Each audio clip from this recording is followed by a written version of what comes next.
Ja, hallo und willkommen beim 13. Wettergipfel hier im Stubaital in Österreich, in Tirol.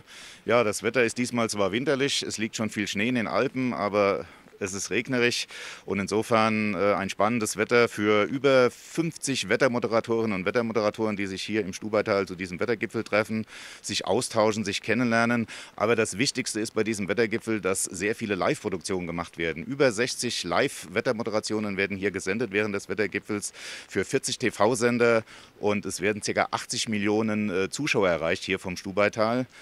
Was passiert sonst noch beim Wettergipfel? Wir haben einen Wettergipfel-Talk. Jonathan Fowler, der Pressesprecher der Weltorganisation für Meteorologie, ist hier. Wir werden ihn auch interviewen, werden die Chance nutzen, als Deutscher Wetterdienst mit ihm ein paar Fragen zu klären zum Klimawandel und zur Kommunikation. Und zum Schluss gibt es noch den Wettergipfel Award. Es werden 3 Preise verliehen für die besten Wettermoderationen des Jahres. Und da sind wir natürlich gespannt, wer diesmal gewinnen wird.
Cross, guys.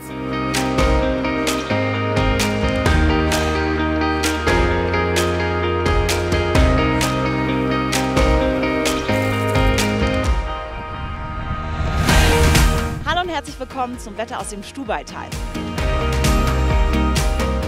Der Winter hat hier in den Alpen schon ganz gut vorgelegt. In den Hochlagen des Stubaier Gletscherskigebietes liegen fast 1,50 Meter Schnee. Wir sind unterwegs in knapp 3000 Metern Höhe hier direkt am Stubaier Gletscher. Auf knapp 3000 Meter können die Wintersportler hier Österreichs größtes Gletscherskigebiet genießen.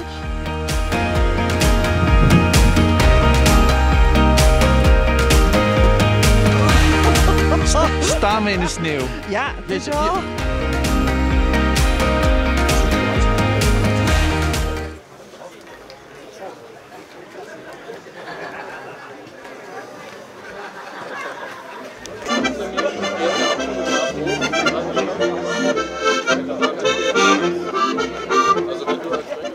International Weather Summit is in number 13. Ich darf euch alle recht herzlich hier im Jagdhof begrüßen als Obmann des Tourismusverbandes Stubaital.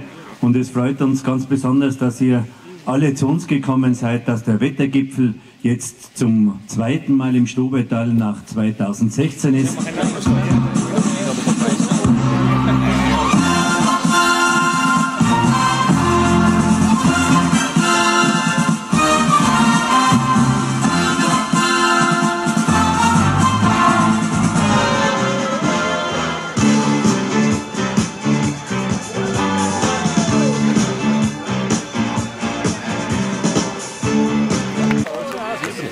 So these are the stars.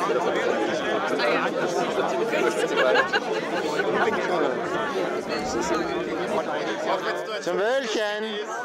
Zum Wölchen!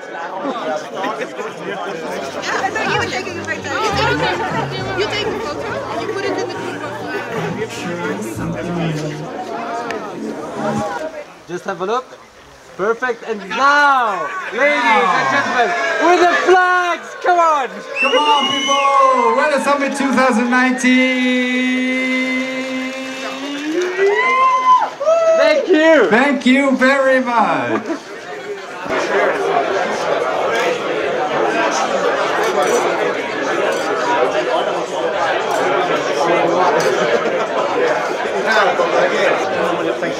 are you from?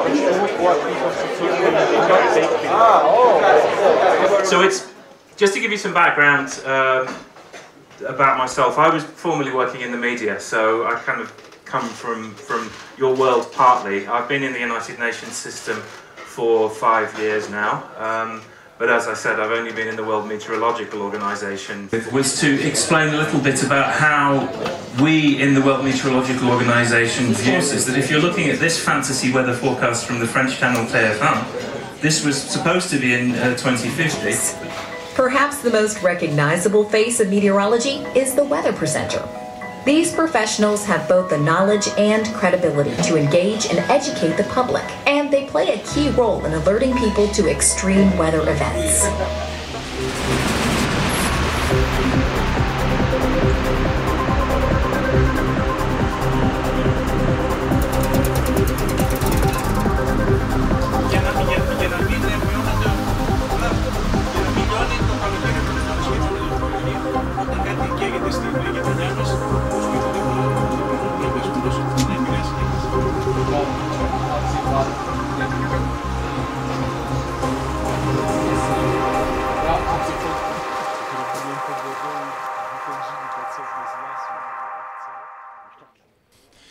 Ja, heute beim Wettergipfel zu Gast Jonathan Fowler, der Pressesprecher der WMO, und wir haben die Gelegenheit, mit ihm ein kurzes Interview zu führen. Ja, hello Jonathan, good morning. Hello, good morning. It's great to be here. Yeah, nice to be here with you.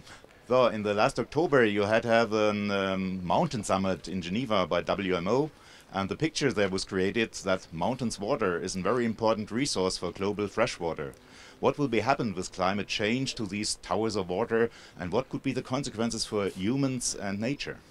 Well, as you rightly say, the mountains of our planet are the water towers of our planet. This is where a lot of fresh water comes from.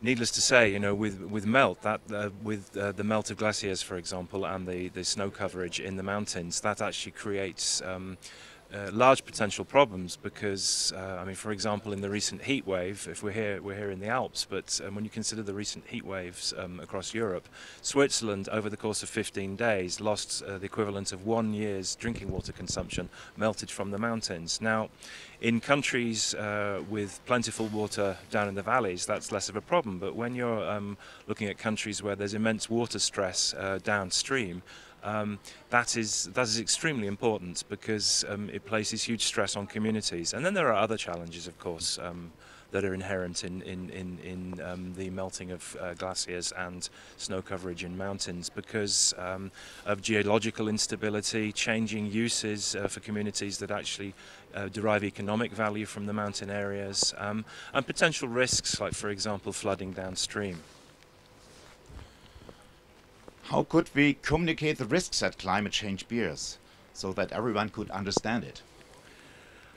Yes, that's a very good question because we need to articulate climate challenges in ways that make sense to people. Now, often we're talking about things which we predict are going to happen decades away, or even, you know, we're talking 2050, 2060 at times, and sometimes it's difficult for people to seize upon that because we inevitably, many of us on this planet, have a relatively short-term vision, or we're only looking ahead to the next 10 years. So it's difficult for us to think about what will happen in, for example, the lifetime or the adulthood of our children, or even of our grandchildren. So it's important to, I think, to localize information about climate change. In other words, to say, well, what's the picture currently and what's the likely future picture to be in a local community, for example? What could this mean for the changing economy? What could climate change do to change the economy in a community, for example, you know, changing agricultural practices? What do we need to do to adapt? And also to offer solutions for people to actually say, look, these are examples from places in other parts of the world of things people are doing to adapt to the changing climate. There's just a lot of bad news concerning climate change. One says there's nothing bad without good. But what are the goods concerning climate change? What are your chances? Yes, that's also an excellent question because, as you rightly say, not everything is necessarily bad. Now, one of the things with climate change is that it's actually pushing us to be more innovative. In other words, because we need to adapt and we need to mitigate the impacts of climate change, that is driving a whole sort of green industry, as it were. So, you know, people are looking at new ways of for transport, energy consumption. Consumption in terms of food, you know, how the retail sector works. Farming as well is needing to adapt. And so because we're under pressure globally, people are actually considering more what needs to be done in the future, what kind of actions need to be taken. So, you know, we can't say that everything's positive either, but at the same time, challenges often lead to opportunities, and the people who are innovating for solutions are actually jumping into the gap that is being created. Yes, thank you, Jonathan, for this very interesting information, and have a nice time here in the Stubai Valley. Thank you.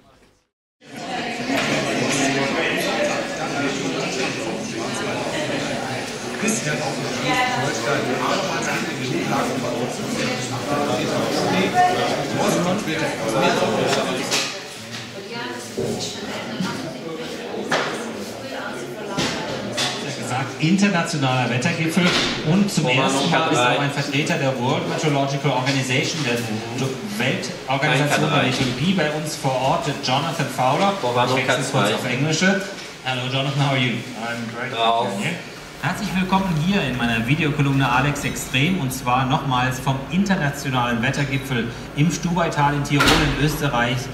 Im Jahre 2019 war ich erneut hier, um mich mit internationalen Kollegen aus der Meteorologie auszutauschen, und wir haben viele Gäste aus 16 Nationen.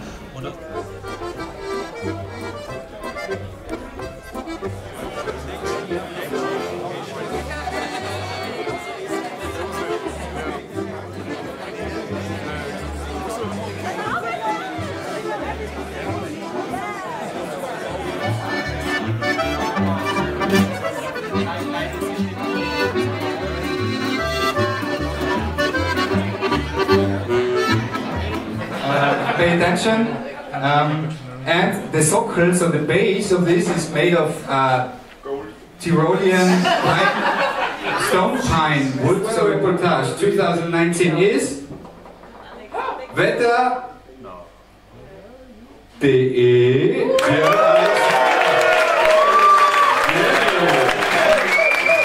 Und das ist echt mal eine gewaltige Kombo. Fetteste Schneeschauer gepaart mit Frühlingssonne. Und letztere darf ich jetzt noch ein bisschen genießen.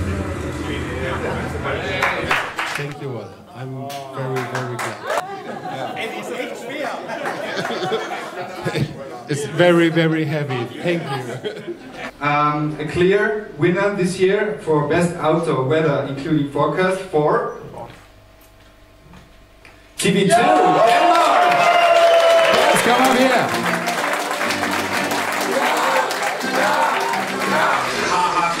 Det sommervejr, som man har haft på nogle af de franske vindistrikter. Måske ikke lige nu, og lyden her, det er altså fra paraplyen, hvor det hele er ret trupper ned. Der regner tordenbyer på vej ind over Danmark, og den er altså også på vej ind over Fyn her i øjeblikket. Og Vestborg, der blæser der så kraftigt, der er relativt kraftigt vindstød. Og det er altså den her linje her, som vi får forbi her i øjeblikket. Så har vi en af det. Yeah, first of all, I want to thank you all for the votes.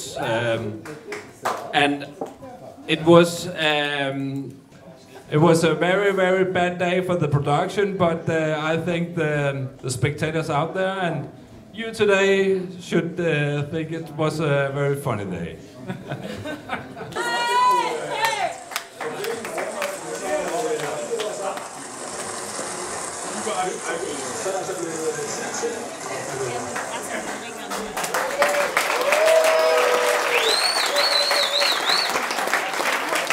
The winner with the most points in advance, so really a big gap between first and second place, and I think he really has got a big one, tiene un grande estudio. First place goes to TV3, Enrique Agustín. Prácticamente, la mirada país estava per sobre dels 40 graus, com si fos un forn, és excepcional. En aquest mapa veiem algunes xifres molt altes i destaquem la d'Artés i també la del Carràs. It was like downwards, strong wind, real serious this summer, more than 100 kilometers. So sometimes I'm a man of few words, but I would like to say thank you, because for us, we think that it's nice to get the support of the colleagues. I think it's thank you very much is what I want to say. Thank you very much. Thank you also the organization, all of you, because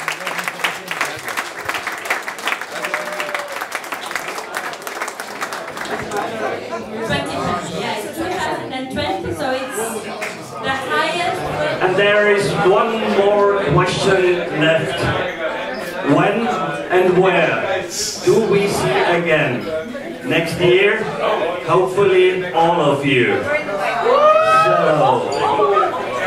and it is Innsbruck and its ski destination Wieder.